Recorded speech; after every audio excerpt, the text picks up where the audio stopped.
happens again and again in history. With technology is advanced, and this changes social conditions, and suddenly people have found themselves in a situation which they didn't foresee and doing all sorts of things they didn't really want to do. Well, now, what do you mean?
Welcome to GMT News, and in the news today, WannaCry 2.0, NSA's brainchild, or Hacker's Paradise. Some intelligence experts are hailing it as the biggest ransomware offensive in the history of the internet.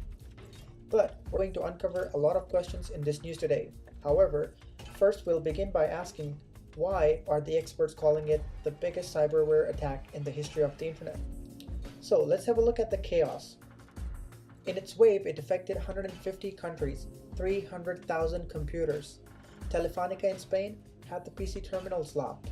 National Health Services inaccessible patients' records. French car rental stranded. Deutsche Bahn in Germany had lost control of the passenger information. Ministry of Interior, FedEx in the United States, logistical disruptions. However, among these, the hardest hit was the National Health Service in the United Kingdom. So what is WannaCry? Is it a malware? Is it a worm? Is it a ransomware? It's a type of malware that looks for a vulnerability in the Windows operating system. It infects a machine by sending an attachment, and once the attachment is open, the malware releases itself by encrypting all the files on the victim's PC. For the case of WannaCry 2.0, once the malware has finished infecting the PC, it communicates with an unregistered and inactive obscure domain. As soon as the communication fails with the domain, the malware goes on to infect other machines on the network. It infects like a worm. So, since it infects like a worm, it spreads like a worm. So it's a malware, it's a worm. But once the files on the victim's PC are encrypted, the malware posts a message requesting for a payment in Bitcoin, else threatening to destroy the PC's file. Hence, not only acting as a malware, a worm, but also a ransomware. So the question comes to mind is that what are its origins? Its origins are linked to a cyber spying tool or weapon called Eternal Blue, first developed by NSA, which is the National Security Agency in the United States.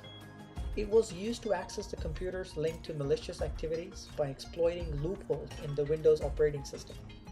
It spreads like a malware across structures used for sharing files like Dropbox or other shared drives. Eternal Blue was claimed to be stolen by the cyber gang called Shadow Brokers, and the code was then loaded onto the internet, open to myriad of hackers and cyber criminals.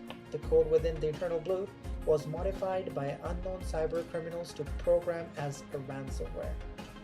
So the question comes to mind is that when did it take place and what did it affect? It happened at 9:45 a.m. The first wave of attack commenced on Friday morning, 12 May 2017, with employees of Spanish mobile operator Telefonica reporting inaccessibility to their PCs. 11 a.m., hospitals and the other health services around the United Kingdom started reporting a ransomware attack, demanding £230, which is $300, in Bitcoin. NHS England reported 45 NHS organizations, 37 trusts, 19,000 appointments affected in just 2 days of the attack. Moreover, 139 people with cancer having urgent referrals had their appointments cancelled. Ambulances from 5 accidents and emergency departments were unable to treat the patients.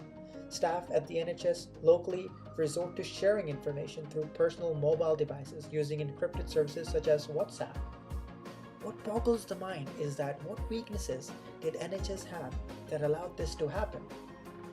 National Health Services were using operating systems such as Windows XP, for which Microsoft patches were unavailable. Moreover, there were other services across the country which were using Windows 7, but they did not have updated security patches. Lastly, even if the services had been using the security patches or had upgraded their system, the National Health Services did not manage their internet firewalls properly. NHS department was warned in relation to risk associated with cyber attacks a year ago, and although the warnings were issued, no follow-up mechanism had been in place. WannaCry had been able to spread to many countries in a matter of hours. So now the question comes to mind is that what objectives could there be? WannaCry, cyber extortion, is linked to a work of Lazarus, cyber criminal group, suspected by the UK government to be from North Korea. The group had been motivated to hold essential infrastructure for many countries to ransom, demanding round about £230, $300 in cryptocurrency called Bitcoin. For a case of National Health Service in the United Kingdom, no ransom had been paid. However, the government did incur damages in cancelled appointments, allocating additional IT support during the attack, requesting staff to work overtime and on weekends, efforts required to bring the network back online, and so on and so on. Let's talk about reconnaissance. Investigators had been able to trace the money chain linking the cyber extortion to 3 major accounts. However, primarily as a ransom had been collected in Bitcoin or cryptocurrency, it is believed that hackers may be able to hide their currency in multiple accounts in multiple manners in multiple countries. Secondly, hackers have utilized a thing called Tor. It's a deep web network, the onion router, to hide their identity. In wake of such attack, executives of many companies have cyber attack at the top of their disaster planning. For the case of post-attack, let's have a look at the business continuity in hours and in days. For the case of hours, luckily the attack happened over the weekend when most primary care services are closed. Affected emergency care services diverted their patients to the other accidents and emergency departments. Cyber attack was stopped with the help of a cybersecurity researcher called Marcus Hutchins. So what about days? NHS also to take actions to update their systems, security patches, and secure the internet firewalls. The Health Secretary announced an additional $21 million to fend off these similar cyber attacks.